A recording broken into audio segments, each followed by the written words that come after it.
Hi hello guys, welcome to my channel. இன்றைக்கி ஞாயிற்றுக்கிழமைன்றதுனால ஸ்டாஃபுக்கெல்லாம் பிரியாணி பண்ண சொல்லியிருந்தாங்க.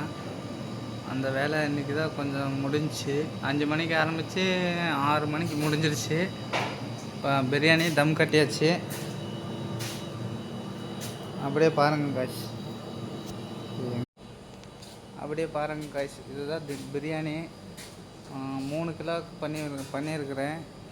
அவ்வளோதான் காய்ஸ். அதிகமாக இன்றைக்கி ஞாயிற்றுக்கிழமை பயங்கர வேலை, ஒன்றும் சொல்கிற மாதிரி இல்லை, பயங்கரமான வேலை. அதனால் பிரியாணி பண்ணியிருந்தேன். அப்புறம் சிக்கன் மசாலா அது கொஞ்சம் பண்ணியிருந்தேன். அதுதான் இது காய்ஸ், பாருங்கள். இன்றைக்கி வீடியோ அவ்வளோதான் காய்ஸ். வீடியோ பிடிச்சிருந்தா லைக் பண்ணுங்கள், கமெண்ட் பண்ணுங்கள். மறக்காமல் பரத் யூடியூப் சேனலை சப்ஸ்கிரைபர் பண்ணுங்கள்.